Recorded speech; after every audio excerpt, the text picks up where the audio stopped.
قل هذه سبيلي أدعو إلى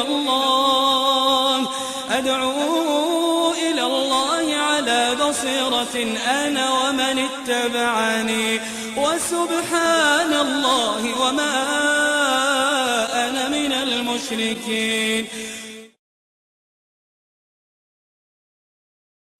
لنعمل والله استخلفنا في الأرض لنعمل، والعمل الصالح يزيد في راحة الإنسان في دنياه وآخرته.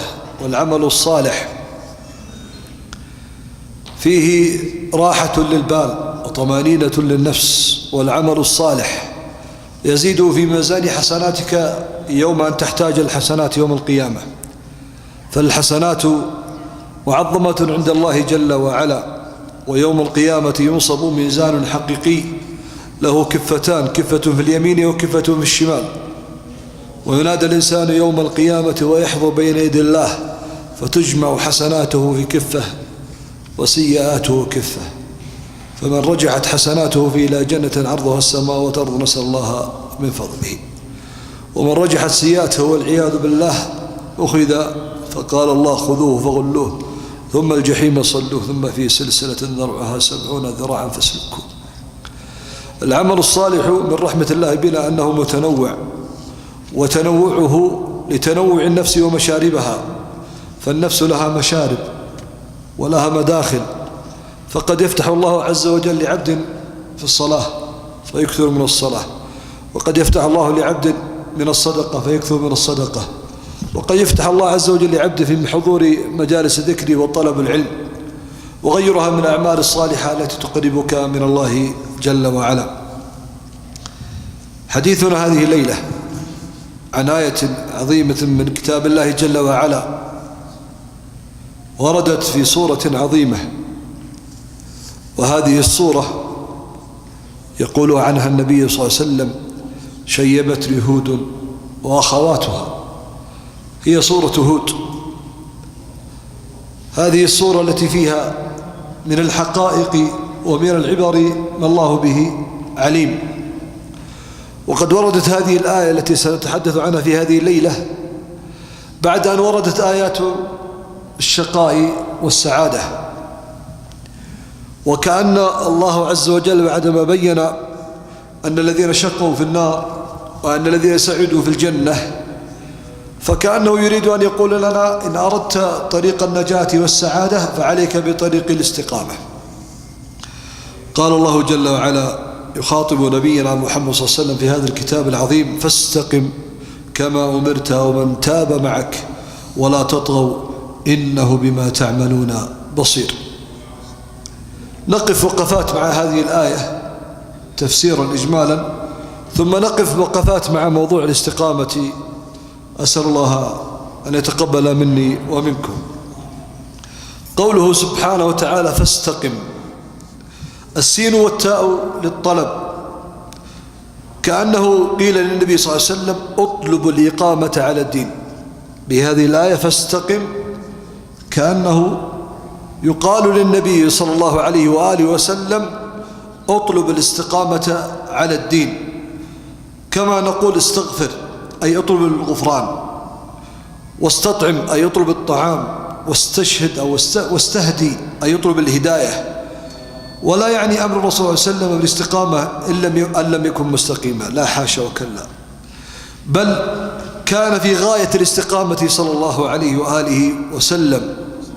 وإنما المقصود عندما خاطبه الله قال فاستقم هو الدوام والاستمرار على ما هو عليه، الدوام والاستمرار على ما هو عليه صلى الله عليه وسلم، وهو أمر فيه بلاغة وإيجاز من الله سبحانه وتعالى، لأن الاستقامة تعني التمسك بالصراط المستقيم وهو الإسلام. فاستقم كما أمرت خطاب من الله جل وعلا، وهو خطاب عظيم للنبي صلى الله عليه وسلم بالالتزام بهذا الدين. كما أمرت مثل الاستقامة التي أمرت بها، مثل الاستقامة التي أمرت بها. والاستقامة تتعلق بالأقوال والأفعال، بالأقوال والأفعال، والأحوال والنيات، فالاستقامة فيها أي الاستقامة فيها وقوعها لله، وقوعها لله، فيستقيم الإنسان لله جل وعلا، وبالله يستعين بالله عز وجل على هذه الاستقامة. إذا الاستقامة فيها وقوعها لله، أي أنه يستقيم الإنسان لأنه استجاب لأمر الله جل وعلا، وبالله أي يستعين بالله جل وعلا، وعلى أمر الله أي كما يريد الله، كما يريد الله جل وعلا. وقد ورد عن عمر رضي الله عنه أنه قال: الاستقامة أن تستقيم على الأمر والنهي، الاستقامة أن تستقيم على الأمر والنهي، ولا تروغ روغان الثعلب، ولا تروغ روغان الثعلب. ثم قال الله جل وعلا: ومن تاب معك، أي ومن آمن معك، أي ومن آمن معك فليستقيموا، ومن آمن معك فليستقيموا. وكأن من هذه الآية أن الاستقامة ليست أمرا نفلا أو عمل زائد، إنما هي واجب من واجبات هذا الدين، واجب من واجبات هذا الدين، وكأنها قرينة الصلاة والصوم والحج وغيرها. ولا يحصل للمسلم إيمان إلا بالاستقامة، ولا يحصل للمسلم إيمان إلا بالاستقامة. وإن الذي لا يستقيم يأثم، وإن الذي لا يستقيم يأثم. قال: ومن تاب معك، أي ومن آمن معك فليستقيموا. والاستقامة كما أمر الله لا تقوم بها إلا الأنفس المطهرة، لا يقوم بها إلا أهل الإيمان، ولا يصلح أن يوصف الإنسان بالاستقامة إلا إذا كان من أهل الإيمان، ولا يقال فلان مستقيما إلا إذا كان من أهل الإيمان، أهل الأنفس المطهرة والذوات النقية، والذوات النقية. ولذلك حصره الله عز وجل في التائبين، وقد أمر الله المؤمنين بالاجتهاد في تحصيلها، أي الاستقامة. أمر الله المؤمنين بالاجتهاد في تحصيلها في قوله تعالى: قل إنما أنا بشر مثلكم يوحى إلي أنما إلهكم إله واحد فاستقيموا إليه واستغفروه وويل للمشركين. وهنا أيضا خطاب آخر من الله بالأمر بالاستقامة، قال: فاستقيموا إليه. وأمر بها النبي صلى الله عليه وسلم أصحابه، هنا أمر النبي صلى الله عليه وسلم أصحابه بالاستقامة، وأمر بها النبي صلى الله عليه وسلم أصحابه كما جاء عن سفيان الثقفي قال: قلت يا رسول الله. هذا الحديث عجيب، هذا الحديث عجيب فيه دلالات عجيبة. قال: قلت يا رسول الله قل لي في الإسلام قولا لا أسأل عنه أحدا بعدك، وفي رواية غيرك. قال: قل آمنت بالله ثم استقم، أخرجه مسلم.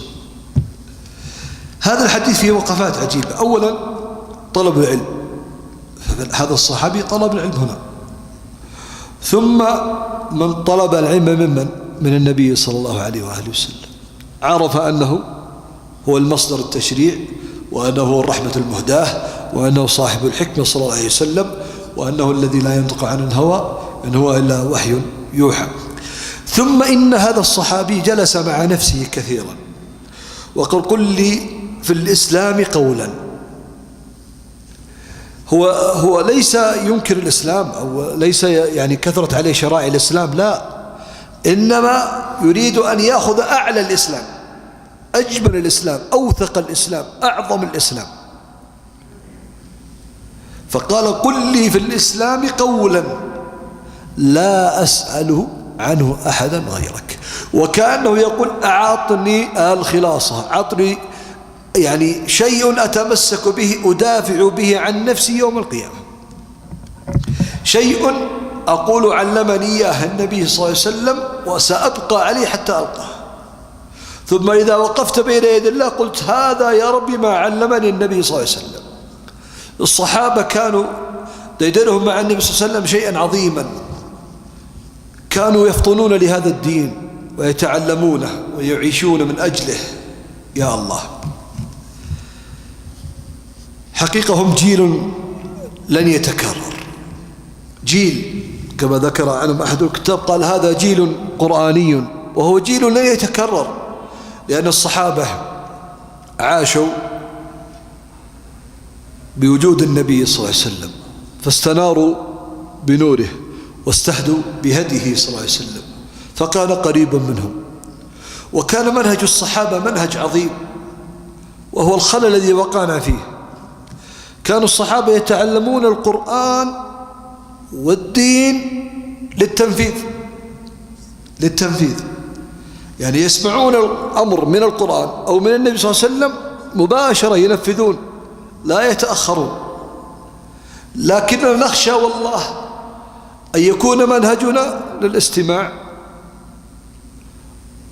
والأخذ والعطاء، يعني نتردد في تنفيذ أوامر الله، أو قد تطغى علينا شهواتنا وأنفسنا ونعصي أوامر الله. لكن الصحابة كان منهجهم غريب عجيب، كان منهج التلقي للتنفيذ، يتلقون من الوحي وينفذون مباشرة، لا يجادلون ولا يتنطعون ولا يكثرون من السؤال، إنما لبيك وسعديك، سمعنا وأطعنا. في المدينة حي اسمه حي السكك. هذا الحي عندما حرم الخمر، كانوا كثيرا من أو بعض الصحابة عندهم شيء من الخمر، فعندما أتى بالتحريم مباشرة أخرجوا ما عندهم وسكبوه في السكك في الشوارع، تنفيذ مباشرة، ما قالوا نخلص هذه الكمية نستفسر لعل الله يأتي بأمر آخر، لا، تنفيذ مباشرة. أمر آخر، كانوا يأكلون لحم الحمير الأهلية، الحمر الأهلية، وكانت قدورهم تطبخ منها، فعندما أتى التحريم من النبي صلى الله عليه وسلم مباشرة أخذوها وسكبوها في الشوارع، لم ينتظروا ولم يراجعوا النبي صلى الله عليه وسلم، إنما منهج التلقي افهموها واعرفوها، منهج التلقي للتنفيذ. هذا الصحابي قال قل لي في الإسلام لا أسأل قولا لا أسأل عنه أحدا بعدك، أو قيل غيرك، قال قل آمنت بالله ثم استقم. والاستقامة أتت بعد الاعتراف بإيش؟ بالربوبية، بالإيمان، بعدما عرف الله جل وعلا حق المعرفة وعرف أركان الإيمان. قل آمنت، والإيمان كما منهج أهل السنة والجماعة يزيد بالطاعة وينقص بالمعصية. إيماننا يتذبذب، يرتفع وينزل، لذا لا يصلح مع الإيمان إلا المحاسبة، يحاسب الإنسان نفسه دوما، ماذا فعلت؟ ماذا أردت؟ كيف وضعي؟ كيف يعني أوامري أو تنفيذي لأوامر الله؟ ويبدأ يحاسب نفسه، لأن الإيمان يزيد وينقص. بعد ما يعرف الإنسان حقيقة الإيمان قال قل آمنت بالله ثم استقم. وثم هنا يعني كترتيب مبدئي، وإلا أظنها للاستمرارية، تكون استقامتك ديمومة على طول مباشرة. ثم قال الله عز وجل فاستقم كما أمرت ومن تاب معك ولا تطغوا. خطاب موجه إلى المؤمنين الذين صدق عليهم ومن تاب معك، يعني الآن قال فاستقم كما أمرت ومن تاب معك، ثم أردف وقال ولا تطغوا. الخطاب ولا تطغوا للذين تابوا مع النبي صلى الله عليه وسلم. قال خطاب موجه إلى المؤمنين الذين صدق عليهم ومن تاب معك. والطغيان أصله التعاظم والجرأة، ولا تجد طاغية على وجه هذه الأرض، وأكبر طاغية هو من طغى على نفسه بارتكاب الذنوب والمعاصي. قد يكون الإنسان مع نفسه أكبر طاغية، لأنه أورد نفسه المهالك وأورد نفسه الذنوب والمعاصي، فهو أشد طاغية على وجه الأرض لأنه أهلك نفسه. والطغيان الذي نراه في البلاد الآن لا يكون إلا بالتعاظم، يعظم الإنسان نفسه ويعاظمها فيرتكب الطغيان. وجرأة، لا يكون الإنسان طاغية إلا إذا كان جريئا في أكل حقوق الناس وظلمهم والأمر بالمنكر وإهلاك الناس، لا يكون إلا بالتعاظم والجرأة، فكان الطغيان. قال وقلة الاكتراث بما يؤول إليه الطغيان وبما يعني حصيلة الطغيان ونتيجة الطغيان، لا يكترث إلى ذلك ولا يهتم به، كما في قول الله تعالى ويمدهم في طغيانهم يعمهون. والمراد هنا الجرأة على مخالفة ما أمروا به. طيب الآية فيها حكمة عجيبة، أمرني بالاستقامة ثم قال ولا تطغوا مباشرة، وكأن النفس قد تطغى، لذا يكون عليها حارس، يكون عليها رقيب.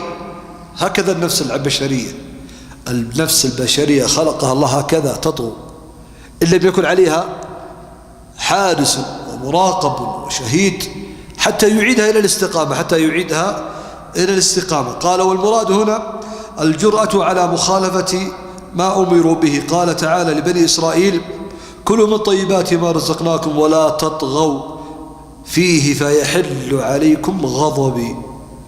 فنهى الله المسلمين عن مخالفة أحكام كتابه كما نهى بني إسرائيل، وقد شمل الطغيان أصول المفاسد، شمل الطغيان أصول المفاسد، فكانت الآية جامعة لإقامة المصالح ودرء المفاسد.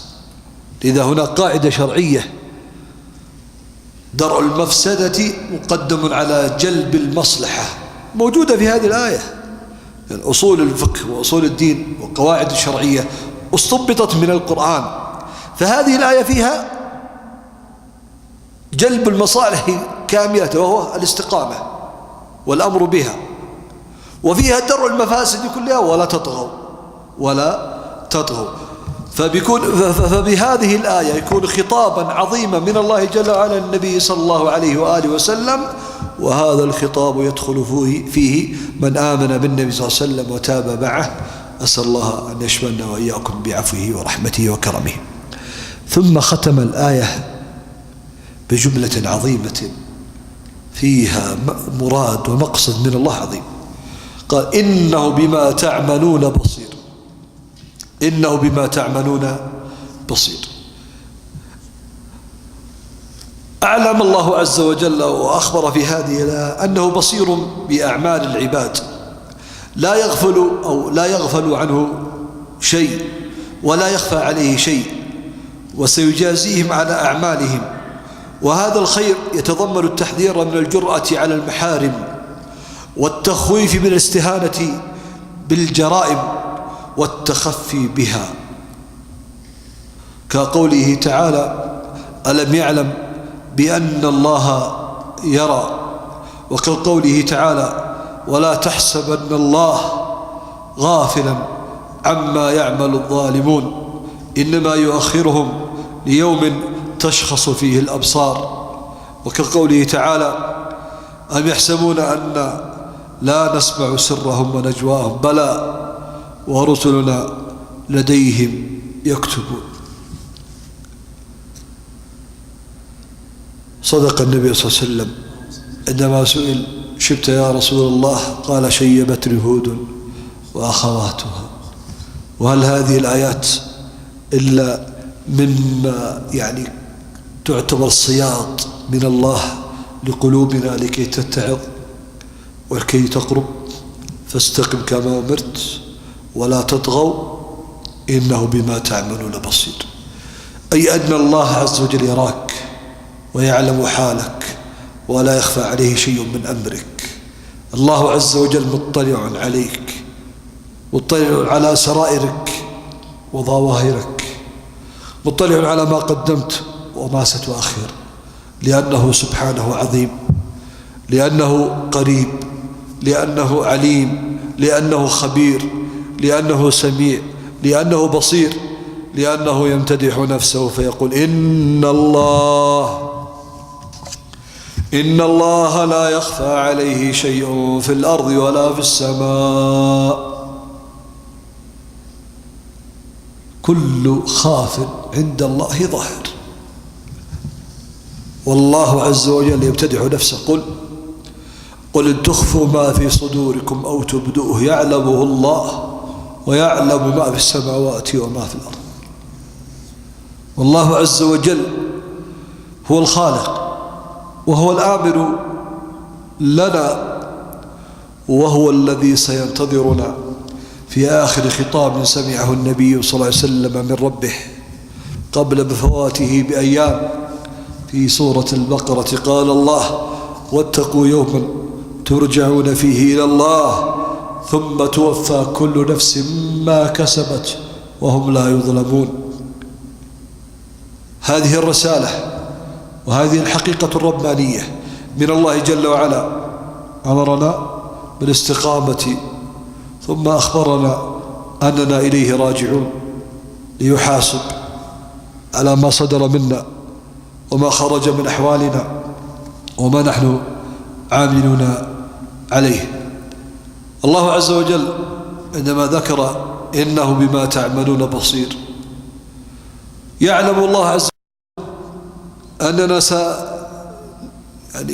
نمازج هذه الحياة ونعيش هذه الحياة الدنيا، وقد نجد فيها ما يدفعنا إلى الاستقامة، وقد نجد مغريات شهوات تبعدنا عن الاستقامة، وكأنه يقول إني بما تعلم بصير وبما تفعل بصير وبما تتكلم بصير. فعلاقتنا مع الله علاقة مكشوفة ليس فيها خبايا وليس فيها كواليس، إنما وضوح أنت هنا عبد لله أمرت بالاستقامة وستعود إليه، والله عز وجل مطلع عليك في كل شيء، فليس لنا إلا أن نستجيب لأمر الله ونقول سمعنا وأطعنا. وقفات مع هذه الآية. الوقفة الأولى مقام الاستقامة أعلى المقامات، يرتقى بها لأعلى الدرجات، فكلما زادت استقامة العبد كلما ارتفع عند الله جل وعلا. والناس عند الله منازل ومراتب، الناس عند الله منازل ومراتب، بقدر سبقك هنا يكون سبقك هناك، بقدر تحصيلك لطاعة الله وقربك من الله في الدنيا يكون قربك منه يوم القيامة في جنة عرضها السماوات والأرض. الاستقامة أعلى المقامات يرتقى بها لأعلى الدرجات، كما يدل عليه هذا الأمر به للنبي صلى الله عليه وسلم في هذه الآية. فلذلك فادع واستقم كما أمرت ولا تتبع أهواءهم، واستقم كما أمرت ولا تتبع أهواءهم. ولموسى وهارون عليهم السلام في قوله تعالى قد أجيبت دعوتكما فاستقيما ولا تتبعان سبيل الذين لا يعلمون. وقد مدح الله أهل الاستقامة فقال إن الذين قالوا ربنا الله ثم استقاموا تتنزل عليهم الملائكة ألا تخافوا ولا تحزنوا وأبشروا بالجنة التي كنتم توعدون. وسنعود لهذه الآية في آخر الحديث بإذن الله جل وعلا. وطريق الاستقامة هو أقرب طريق موصل إلى الجنة، كما أن الخط المستقيم هو أقرب طريق بين نقطتين، ولذلك يطلب من المؤمنين معرفته والثبات عليه، أي الصراط المستقيم، بقوله في كل ركعة من ركعات صلاته اهدنا الصراط المستقيم. والصراط صراطان، صراط في الدنيا وصراط في الآخرة، فمن ثبت على الصراط المستقيم في الدنيا ثبت على صراط الآخرة. ومن انحرف عن الصراط المستقيم في الدنيا انحرف عن صراط الآخرة. فعلى العبد أن يتصورهما عندما يدعو بهذا الدعاء. الذي لم يسلك طريق الاستقامة في الدنيا ولم يسير على صراط الدنيا لن يثبت على صراط الآخرة. مرتبطة، سار هنا سار هناك، نكص هنا، غلبته شهوته، انحرف، سقط هناك والعياذ بالله عز وجل. صراط الدنيا هو نهج محمد صلى الله عليه وسلم وطريقة نبيه صلى الله عليه وسلم هي الاستقامة، والصراط هناك منصوب على متن جهنم والناس يسيرون عليه. فبقدر سيرك على الصراط المستقيم في الدنيا يكون سيرك على الصراط المستقيم في الآخرة. الوقفة الثانية، قال ابن رجب رحمه الله تعالى: أصل الاستقامة استقامة القلب على التوحيد. وقد فسر أبو بكر رضي الله عنه الاستقامة في قوله تعالى: إن الذين قالوا ربنا الله ثم استقاموا، قال بأنهم لم يلتفتوا إلى غيره، أي بقلبهم لا يلتفتوا إلى غير الله عز وجل، لم تشغلهم الدنيا. فمتى استقام القلب على معرفة الله وعلى خشيته وإجلاله ومهابته ومحبته وإرادته ورجائه ودعائه والتوكل عليه، كان ذلك أنجح له وأجمل وأقرب لله جل وعلا. لنا وقفات مع القلب الذي بين جنبينا، هذه اللحمة، هذه المضغة، لها في ديننا شأن عظيم، لها في ديننا شأن عظيم. والمسلم مع قلبه ينبغي أن يكون له وضوح، أن يكون قلبه مكشوف له، بمعنى أن يعلم ما بداخل قلبه ويحاسب نفسه على ما يحتوي قلبه، لأن القلب في ديننا له شأن عظيم. أول هذا الشأن أن الله سبحانه وتعالى بجبروته وعظمته إذا أراد أن ينظر إلى أحدنا لا ينظر إلى صورته ولا إلى شكله، إنما ينظر إلى قلبه. فقلوبنا محط نظر الله جل وعلا. اللهم طهر قلوبنا تطهيرا، اللهم طهر قلوبنا تطهيرا. الله بجلالته وعظمته وكبريائه وملكه إذا أراد أن ينظر إليك نظر إلى قلبك، لا يهمه كيف شكلك، ولا يهمه ما اسمك، ولا من أي القبيلة، ولا ما هي وظيفتك، ولا ما هو وضعك، إنما يهمه قلبك. فماذا بداخل قلوبنا التي يطلع عليها الله جل وعلا؟ الأمر الثاني أن هذه القلوب تتقلب. فهم النبي صلى الله عليه وسلم ذلك فدعا: اللهم يا مقلب القلوب والأبصار ثبت قلوبنا على دينك. الأمر الثالث أن هذه القلوب أوعية، وعاء، وما بداخل القلب يطلع أو يطفو على السطح عند سكرات الموت. إذا أذن الله ملك الموت أن يأتي إليك لينهيك من حياتك الدنيا وينقلك إلى الآخرة، الذي بداخل قلبك يخرج. فإن كان في داخل قلبك، ونسأل الله من فضله، حب الله وحب الدين والاستقامة على شرعه، كانت خاتمتك حسنة، وما كان بعدها أجمل وأحلى.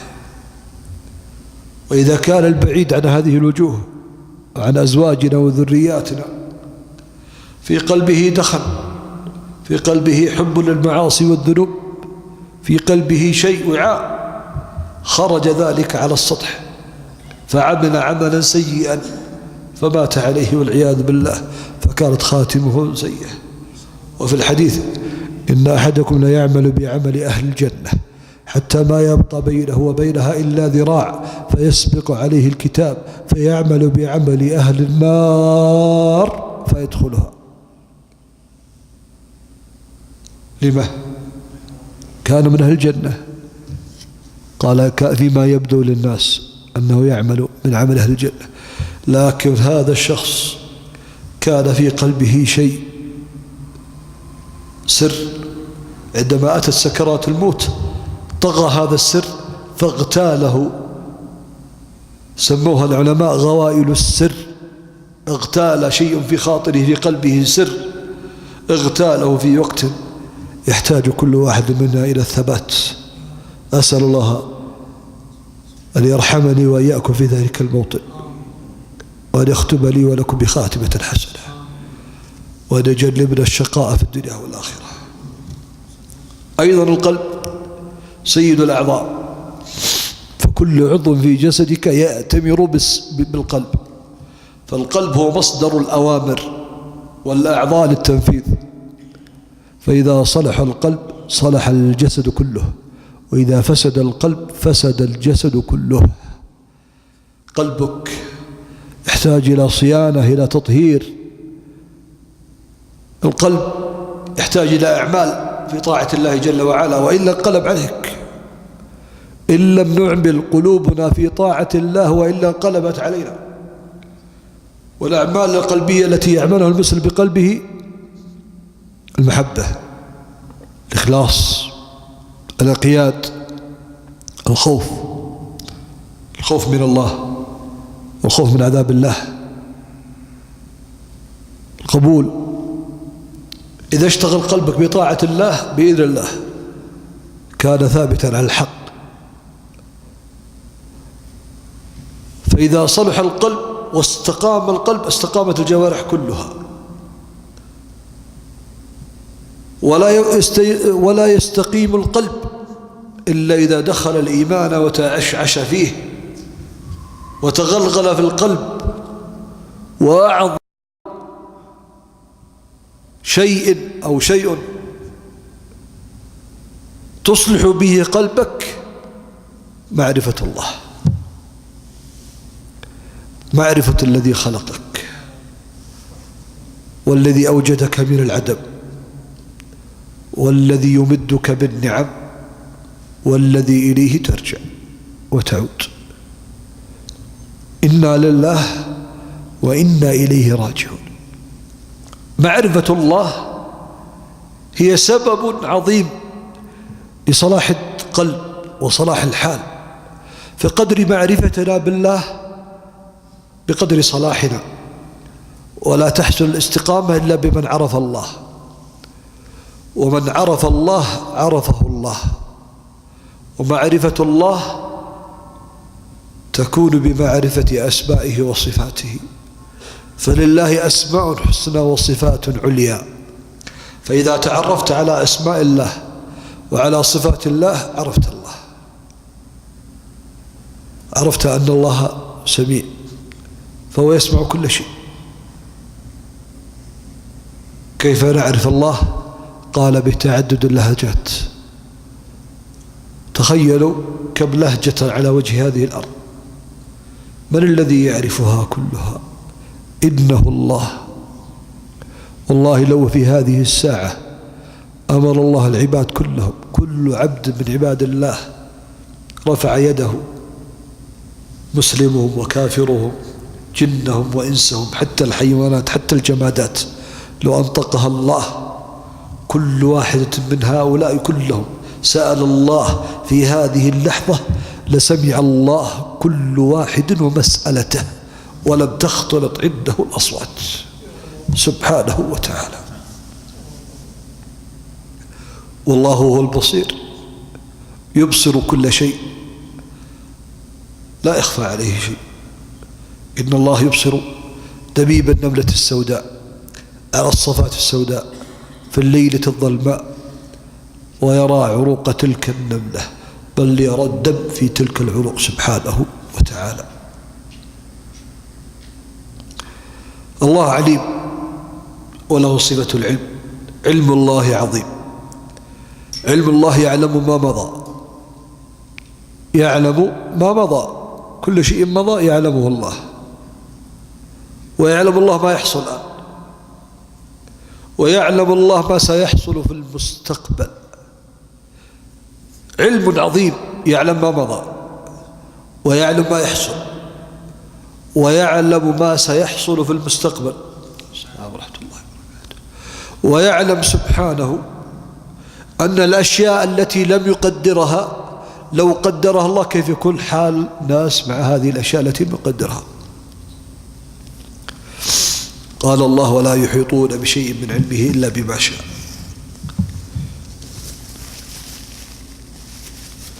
قل إن تخفوا ما في صدوركم أو تبدوه يعلمه الله ويعلم ما في السماوات وما في الأرض، خبير ويخبر كل شيء.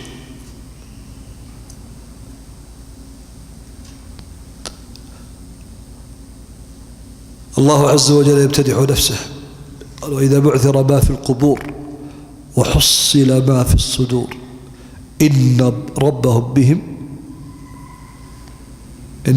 بهم سبحانه الذي يعرف كل شيء ولا يخفى عليه شيء، فخبر الله عن كل شيء. الله جل وعلا سبحانه إذا عرفنا حق المعرفة صلحت قلوبنا، وإذا صلحت قلوبنا استقامت على شرع الله جل وعلا.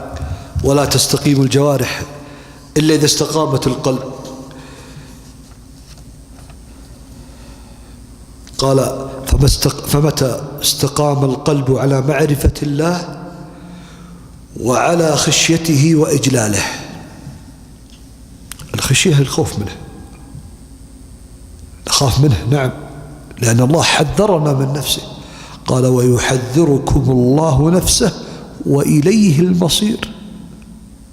ونخاف من عذابه. قال: فأنذرتكم نارا تلظى. فالخوف من الله متعلق بقضيتين: منه ذاته سبحانه ومن عذابه سبحانه وتعالى. فمتى استقام القلب على معرفة الله وعلى خشيته وإجلاله ومهابته ومحبته وإرادته ورجائه ودعائه والتوكل عليه. هذا كلام النفيس لابن رجب.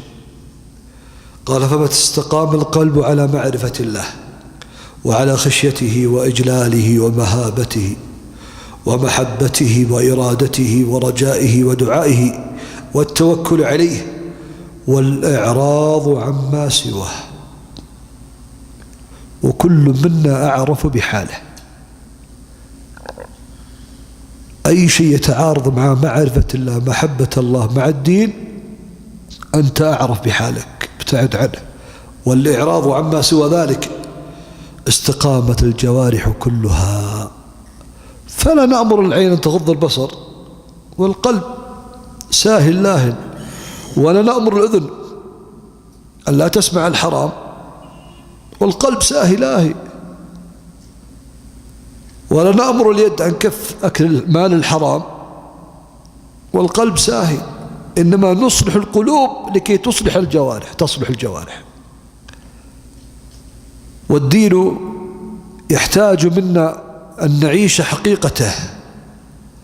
أما هكذا وجدت آبائي، لا، إنما الإنسان أن يكون تدينه لله صادقا خالصا.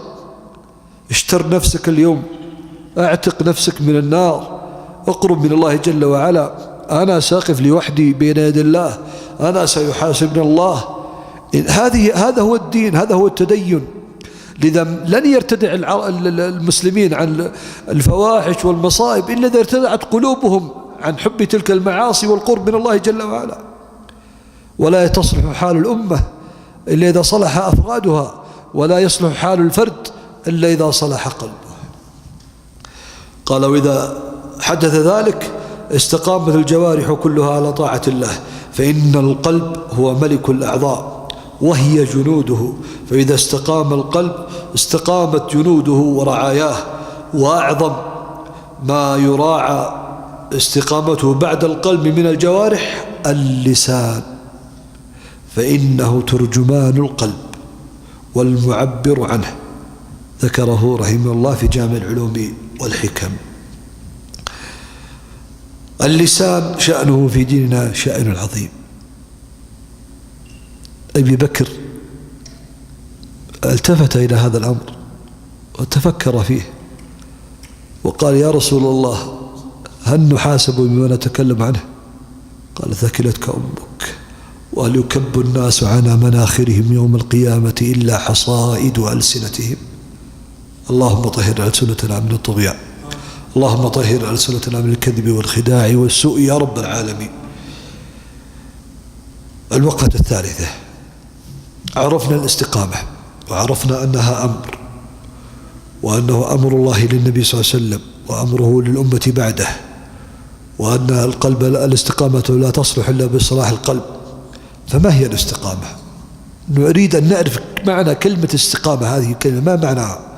حقيقة الاستقامة أنه فعل ما ينبغي فعله وترك ما ينبغي تركه، فهي تشمل الدين كله، تشمل الدين كله وتنظم كل الأوامر والنواهي.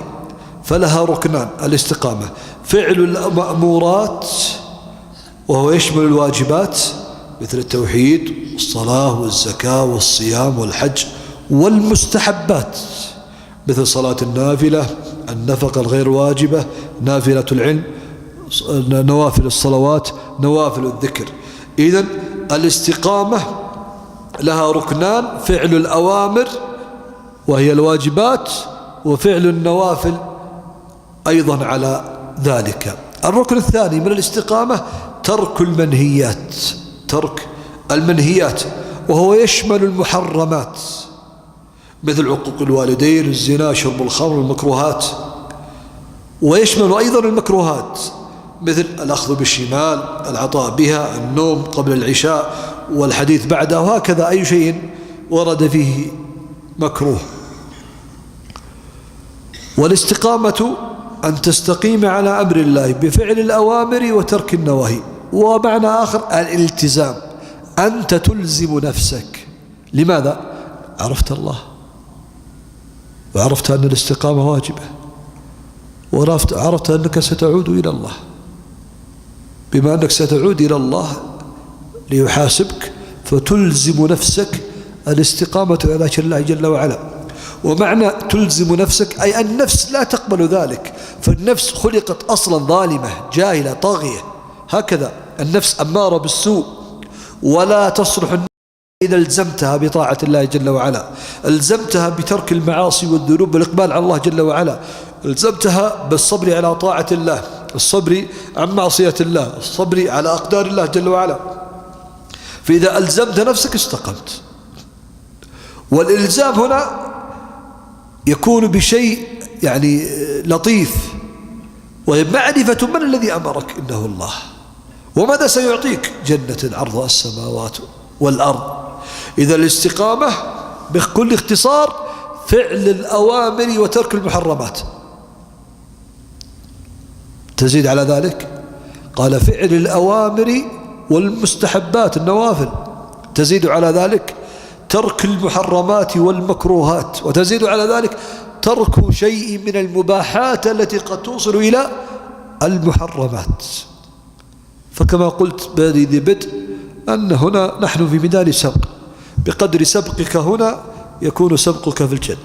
فالاستقامة مراتب ودرجات، كلما اجتهد الإنسان وألزم نفسه كلما ارتفع وارتقى في منازل الجنان من رب العالمين سبحانه وتعالى.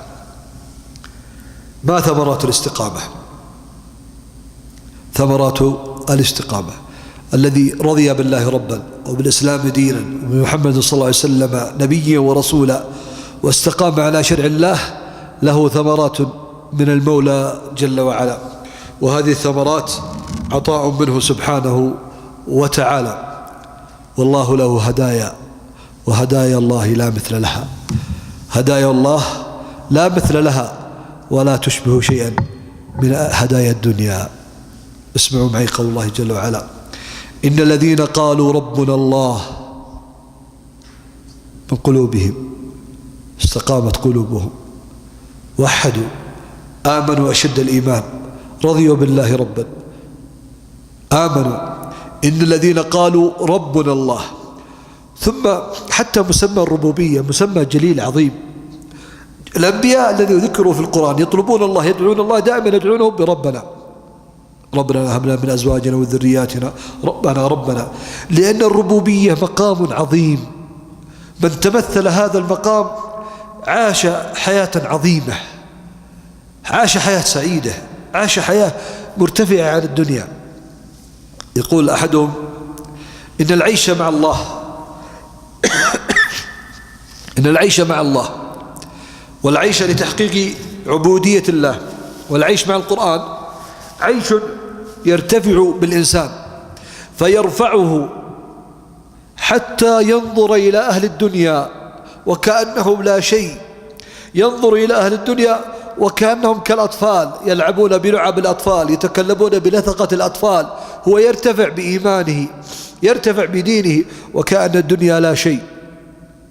وقد فهم ذلك سحرة فرعون. سحرة فرعون تربوا وتتلمذوا على يد الساحر الكبير حتى كانوا جيشا عظيما في صف فرعون. أتى ذلك اليوم الموعود الشاهد، وحضر فرعون وجاليته، وحضر موسى لوحده في صف التوحيد، وحده في صف الإيمان، لكن معه الله جل وعلا. الصف موسى وسحرة فرعون وجيش فرعون. حدث شيء عجيب: السحرة رأوا آية ربهم، العصا انقلبت إلى حية حقيقية تلقف ما يأفكون، أكلت ما يضحكون على الناس ويصورون للناس أنها حيات وافاعي تسعى. عرفوا أنها آية حق. هنا قلوبهم تطهرت مباشرة، وقع الإيمان في قلوبهم وقع عظيم. قالوا آمنا. انجن فرعون: كيف أنتم جنودي وربيتكم وعلمتكم تؤمنون؟ أمر بأمر، يقول ابن عباس: أول من عذب على وجه الأرض بهذا العذاب هم هؤلاء، قطع أيديهم وأرجلهم ثم صلبهم في جذوع النخل. اسمعوا، عندما عرفوا حقيقة الدنيا في لحظات، يقول ابن عباس: في الصباح في الضحى محاربين لله ورسوله، وفي العشي المساء شهداء في سبيل الله. قالوا لا ضير، إنما تقضي هذه الحياة الدنيا. الدنيا وشي؟ لا شيء. هذا الإيمان اللي دخل قلوبهم بهذا الحجم الهائل غير قلوبهم من أن الدنيا لا شيء، وأن الله أعظم، والقرب من الله أعظم، والاستجابة لأمر الله أعظم. فنظروا إلى الدنيا وكأنها لا شيء. اقض ما أنت قاض، إنما تقضي هذه الحياة الدنيا، موعدنا عند الله. إيش هذا الإيمان الذي نزل في قلوبهم؟ سبحان الله العظيم. أسأل الله أن يطهر قلوبنا تطهيرا، وأن يصلح ما فسد من أحوالنا. شيء عظيم هذا الإيمان يرتفع به الإنسان حتى يعني يعيش مع الدنيا وكأنها لا شيء، إنما يرقب ما عند الله، ينتظر لقاء الله. يا أبتاه تبكي بنت بلال رضي الله عند رأسه عند سكرات الموت، فينظر إليها يقول: لا كرب على أبيك بعد اليوم، غدا نلقى الأحبة محمد وصحبه. ما عاشوا في الدنيا لأجل الدنيا، إنما عاشوا لأجل أن يحصلون الآخرة، همهم الآخرة. لذا قال: من أصبح وهمه الآخرة جمع الله شمله وآتى رزقه، ومن أصبح وهمه الدنيا فرق الله جمعه وجعل فقره بين عينيه. اقصد الله عز وجل واترك القنوات، اقصد البحر واترك القنوات الذي تبعدك عن الحقيقة الباقية، لقاء الله جل وعلا والفوز بجنة عرضها السماوات والأرض.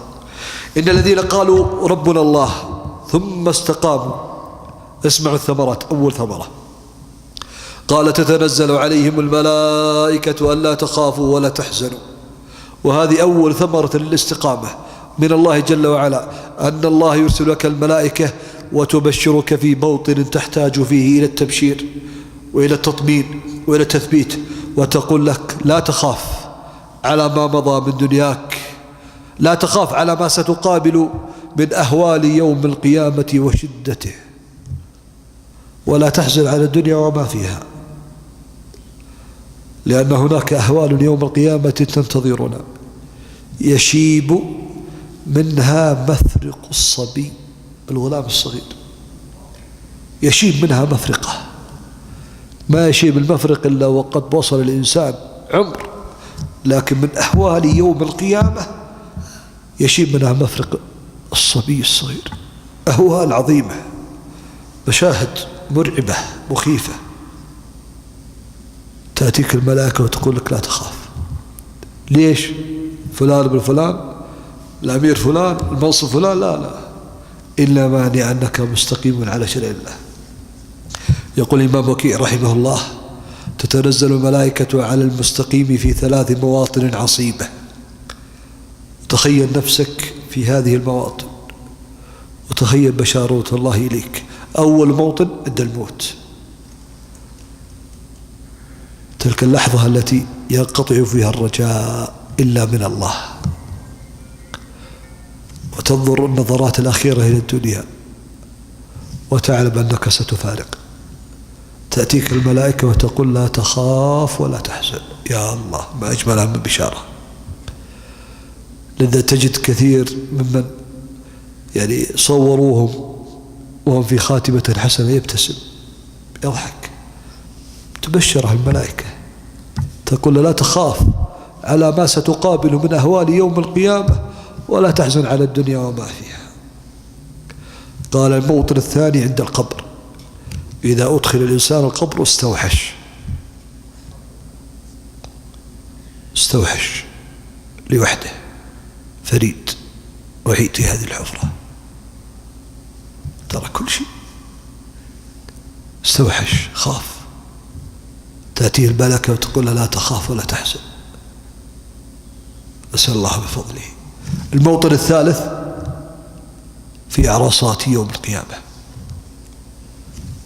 في ذلك الموطن المخيف الرهيب، الناس تختلط، خوف عجيب. من سينجو في ذلك الموطن؟ تأتيه الملائكة وتقول لا تخاف ولا تحزن، نسأل الله بفضله. هذه ثمرات للاستقامة في الدنيا، وهذه ثمرة عظيمة. اسمع الثمرة الثانية: إن الذين قالوا ربنا الله ثم استقاموا تتنزل عليهم الملائكة ألا تخافوا ولا تحزنوا وأبشروا بالجنة التي كنتم توعدون. وهذه والله ثمرة نطلبها ونرجوها، وتتفطر القلوب عندما يتخيل الإنسان أنه قد تفوت هذه الثمرة العظيمة. هنا بشارة من الله، الله هو الذي يبشرك أنت وانت في الدنيا، إن استقمت ابشر بالجنة، أسأل الله بفضله. قال وأبشروا بالجنة التي كنتم توعدون، وعد من الله، وعد، والله لا يخلف الميعاد، إن الله لا يخلف الميعاد.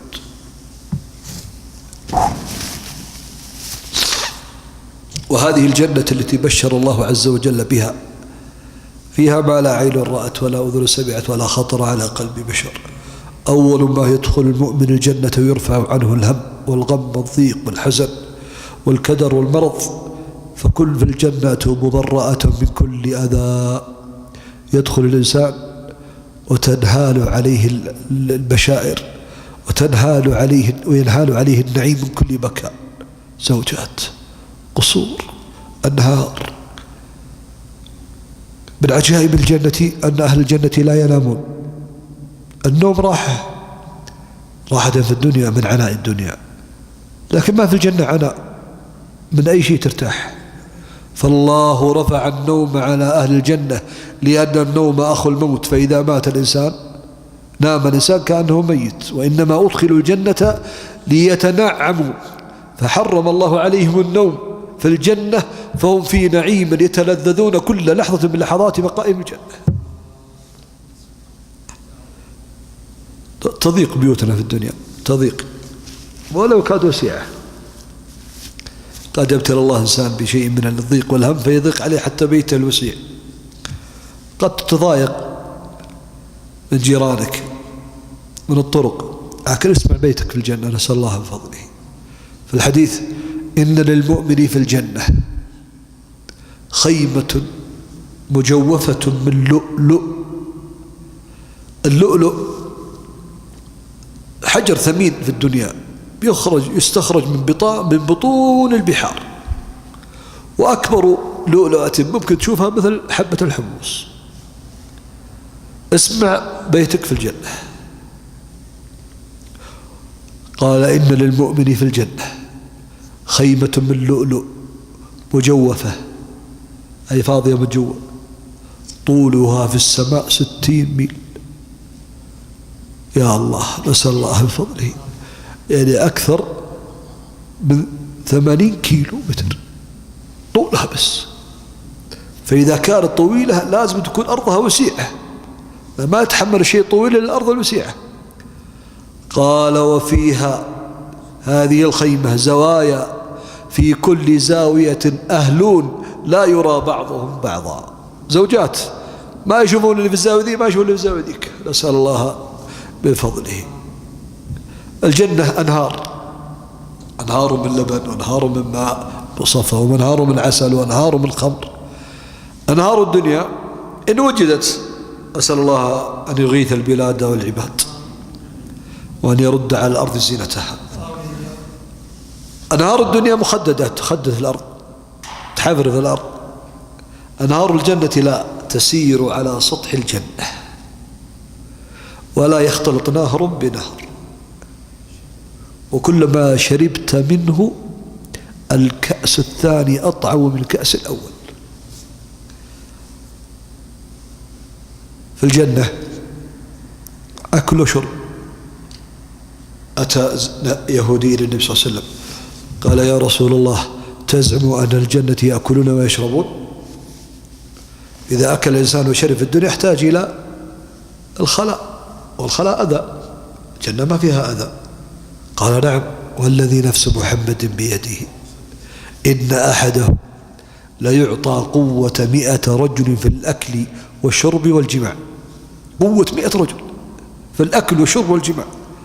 قال فيأكلون ويشربون، يأكلون مما لذ وطاب.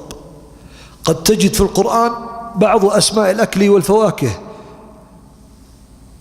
وهي موجودة في الدنيا، لكن لا تشبهها أبدا، فليس فيها إلا الاسم فقط. الرمان ليس كرمان الجنة، عنب ليس كعنب الجنة، بس اسم فقط، وإلا هو شيء آخر، شيء آخر الله أعلم كيف وضعه. الله لا يحرمه وإياكم بفضله، أسأل الله أن يرزقنا وإياكم فضله. قال فيأكلون ويشربون، فإذا أكلوا وشربوا امتلأت بطونهم، فخرج منهم رشح عرق كرائحة المسك. هذا هو الخلاء في الدنيا في الجنة، كرائحة المسك. فإذا خرج منهم خمصت بطونهم، أي جاعوا، فرجعوا يأكلون ويشربون، فخرج منهم رشح كرائحة المسك فخمصت بطونهم، فرجعوا يأكلون ويشربون. هكذا هم في الدنيا في الجنة، أكل وشرب وجماع، ما عندهم من التكاليف الشرعية شيء. يرفع عنه في الجنة كل التكاليف إلا شيء واحد، وهو تسلية. يلهمون الذكر والتسبيح الهاما، يعني تسلية، يتسلون بالتسبيح والذكر، وإلا لا صلاة ولا صوم ولا حج ولا شيء في الجنة، إنما خلاص هنا الجزاء. فعلوا في الدنيا وصنعوا ما صنعوا في الدنيا ودخلوا الجنة ليرتاحوا حتى من العبادة، إنما هم في نعيم يتنعمون به. قال وأبشروا بالجنة التي كنتم توعدون، فهي وعد الله لمن استقام على شرع الله عز وجل. ثم ذكر الله عز وجل قال نزلا من غفور رحيم. وكذلك الله عز وجل يعني سيكون للمستقيم نزل عند الله جل وعلا، ومن ثمرات الاستقامة قول الله جل وعلا: نحن أولياؤكم في الحياة الدنيا وفي الآخرة ولكم فيها ما تشتهي أنفسكم ولكم فيها ما تدعون. ولاية الله عز وجل ولاية الله لا تعطى إلا للمستقيم.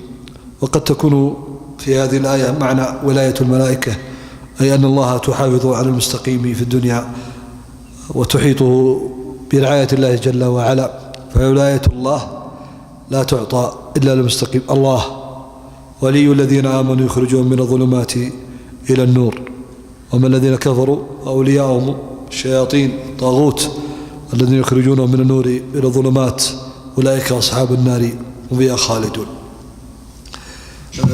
للاستقامة ثمرات عديدة، ذكرت ما ذكرت، والعاقل اللبيب من عرفها وطلبها، نسأل الله بفضله. هناك موانع تمنع الإنسان من الاستقامة على شرع الله جل وعلا، موانع عامة مشتركة بين الكبار والصغار، منها اتباع الشهوات، وهي الرغبات المركبة في النسيج البشري بمقتضى الحكمة الإلهية، حيث قال الله تعالى: زين للناس حب الشهوات من النساء والبنين والقناطير المقنطرة من الذهب والفضة والخيل المسومة والأنعام والحرث. هذه شهوات، لكن قال الله عنها: ذلك متاع الحياة الدنيا والله عنده حسن المآب. متاع، والمتاع يفنى، المتاع هو الشيء الذي يفنى، فالدنيا كلها متاع وكل شهواتها متاع وسيفنى، وهي ضرورية لحفظ الحياة، ضرورية لحفظ الحياة الشهوات. لذا جعل الله عز وجل لكل شهوة مخرج شرعي، جعل الله لكل شهوة مخرج شرعي، فإذا طغى الإنسان تجرأ وتعظم فعل المخارج الغير شرعية، فبذلك ارتكب المعاصي والذنوب وانحرف عن الاستقامة على شرع الله جل وعلا. فالنساء لولا حب النساء لما كان هناك نسل، فما جعل الله فينا شهوة حب النساء إلا لأجل النسل، غير ذلك لا. قال: وهي ضرورية لحفظ الحياة، والانحراف في إشباعها والطريق الدمار الذي يعبده إبليس للسائرين ويذلله للسالكين. والسبب في اللهث وراءها أي الشهوات ضعف الوازع الديني والتعلق بالدنيا والغفلة عن الآخرة. لذا عينك على صراط الدنيا وعينك على صراط الآخرة. عندما تقول اهدنا الصراط المستقيم تطلب الله أن يهديك صراط الدنيا اللي هو الاستقامة، ويهديك صراط الآخرة. واتباع الشهوات هو اتباع للهوى الذي يصد عن الحق. قال تعالى: فإن لم يستجيبوا لك فاعلم أنما يتبعون أهواءهم ومن أضل ممن اتبع هواه بغير هدى من الله إن الله لا يهدي القوم الظالمين. وهو الذي منع أهل الكتاب من اتباع الرسول صلى الله عليه وسلم مع أنهم يعرفونه كما يعرفون أبنائهم، ومنع المشركين من الاستجابة بعدما تبين لهم الحق، واتباع مسيلمة الكذاب اتباعه وترك النبي محمد صلى الله عليه وسلم. فالشهوات خطرها عظيم. ومن آثار اتباع الشهوات الاستهانة بالصغائر، مثل الكلمة المحرمة، النظرة المحرمة، اللقمة المحرمة ونحوها، والإصرار على الكبائر مثل الكذب، شرب الخمر، الزنا ونحوها. إذن أول مانع من موانع الاستقامة اتباع الشهوات. وهنا قد يغلب في هذا الأمر ما يحصل الآن في هذا الزمان من الدعاية إلى الشهوات ونشرها في كل القنوات وتسهيل الوصول إلى الشهوة المحرمة. خطط ممنهجة لإفساد شبابنا وإغراقهم في الشهوات، سيرت لهم كثير من السبل التي توقعهم حرب على إفسادهم وإغراقهم في هذه الشهوات، وهي خطوات تتلوها خطوات. الأمر الثاني الشبهات.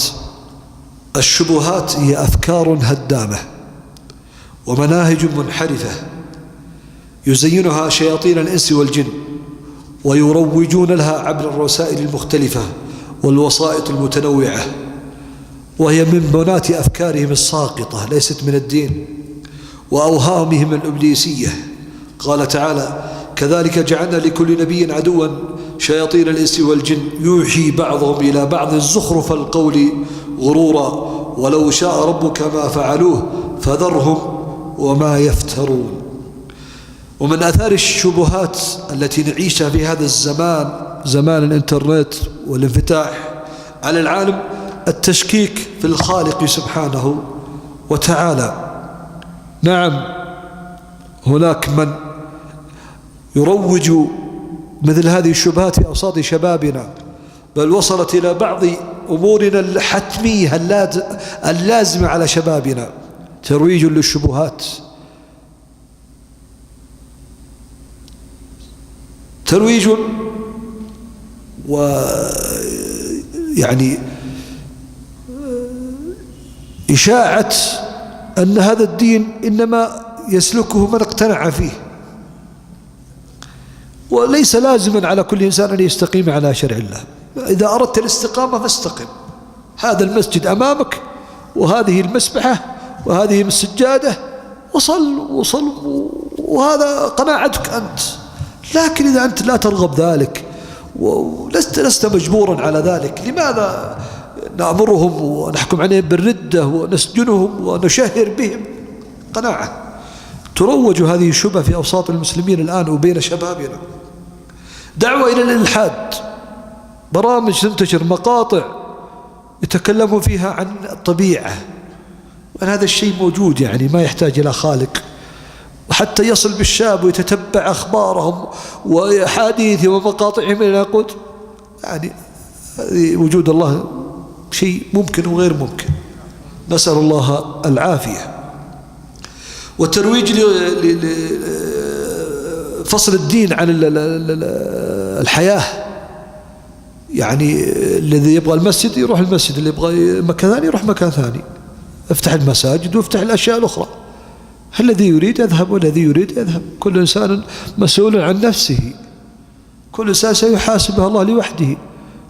صح أن الله سيحاسبك وكل ما آتيه يوم القيامة فردا، لكن هذا دين أمر الله عز وجل بالتمسك به، وهذه دعوة دعنا الله عز وجل ندعوها بين أوساطنا، وهذا دين أخذ علينا الميثاق.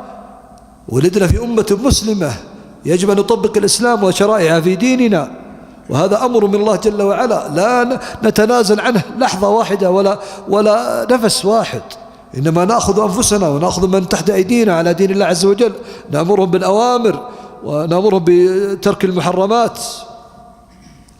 والترويج في هذا الزمان لخروج المرأة وتبرجها واختلاطها بالرجال تحت مسمى تحرير المرأة والحضارة والثقافة والرشاقة والطعن في السنة والطعن في حملة الصحابة والعلماء والدعوة إلى التفسير. المعاصرين الآن يجوك ناس مشايخ عندهم علم يقول لا، أصل في أشياء قديمة جبناها من اللي قبلنا وأشياء غصبنا الناس بها، وهي ترى فيها إمكانية ما هو لازم يعني تفعلها، ويبدأ يفسر دين جديد وكأن 1400 سنة من عهد محمد صلى الله عليه وسلم، وهذا الدين قائم بعلمه بهذه، ثم يأتيك يقول لا، يعني أحدهم يقول الصلاة قناعة، يعني الصلاة قناعة، من اقتنع يصلي، من لم يقتنع لا يصلي.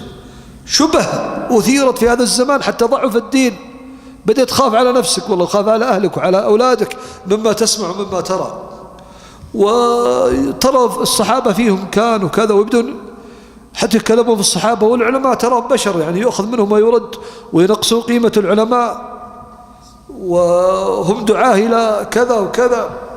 بل نحتاج إلى تجديد الفقه، نجدد الفقه من جديد. يا الله، سبحان الله العظيم، إيش هذه الجرأة على دين الله عز وجل؟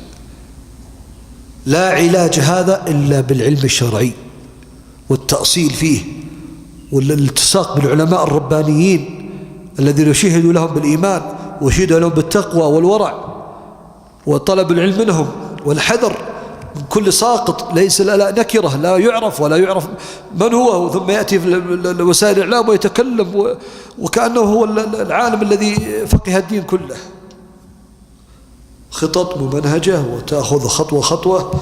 أسأل الله أن يحفظنا وإياكم من هذه الفتن ما ظهر منها وما بطن. كلام يطول حول هذه الموانع التي تمنع من الاستقامة، أشرنا إليها إشارة وقدمنا أن هذه الاستقامة أمر من الله فاستقم كما أمرت للنبي صلى الله عليه وسلم ومن تاب معك الذين آمنوا بعدك. والاستقامة هي الالتزام بشرع الله بفعل الأوامر وترك المحرمات، يزيد عليها الإنسان فيفعل الأوامر والمستحبات وكثير من النوافل فيرتفع عند الله جل وعلا، ويترك المحرمات والمكروهات والمباحات قد توصل إلى المحرمات ليقرب من الله جل وعلا.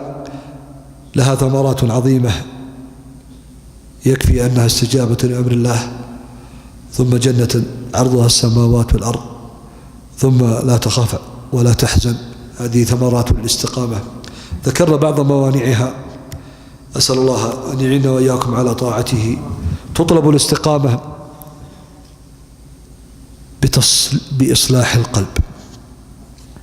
أول خطوة في الاستقامة إصلاح القلب. وكيف نصلح قلوبنا؟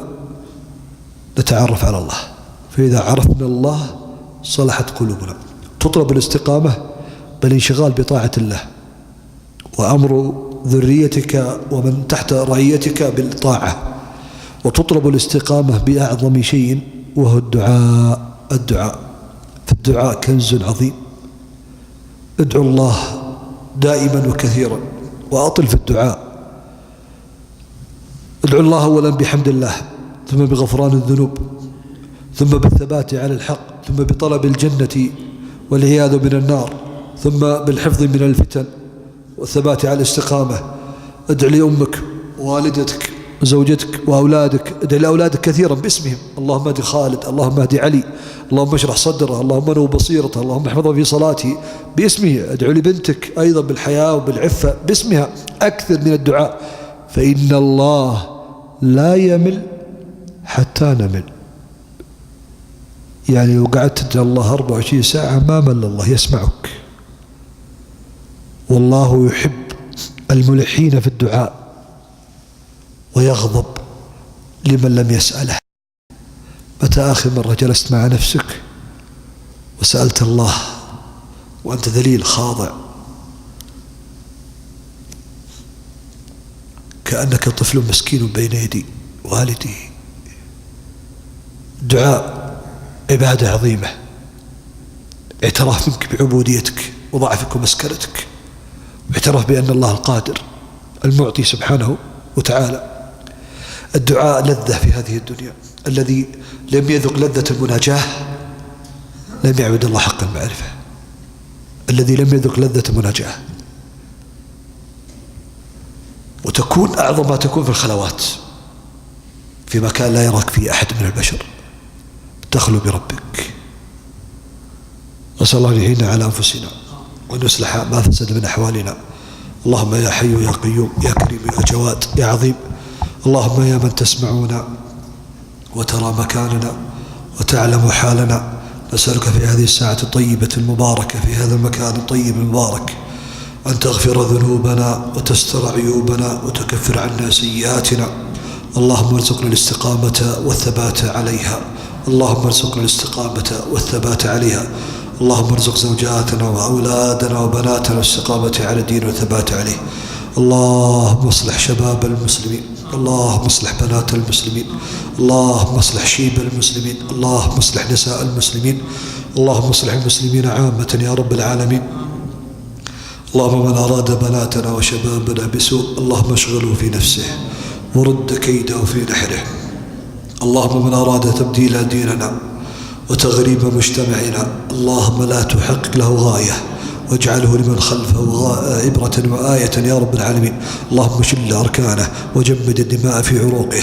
اللهم لا تحقق له غاية يا رب العالمين. اللهم ارحم والدينا كما ربونا صغارا. اللهم ارحم والدينا كما ربونا صغارا. اللهم من كان من والدينا ميتا فانزل على قبره شابي برحمتك ووسع له في قبره. اللهم انزله نزل الأبرار الأطهار يا رب العالمين. اللهم من كان من والدينا حيا فالبسه لباس الصحة والعافية ووفقه للعمل الصالح يا رب العالمين. اللهم اجمعنا بهم في جنات عدن مع محمد صلى الله عليه وآله وسلم. اللهم ارزقنا الجنة، اللهم ارزقنا الجنة، اللهم ارزقنا الجنة. اللهم يا رب قربنا من كل عمل تحبه، اللهم قربنا من كل عمل تحبه يا رب العالمين.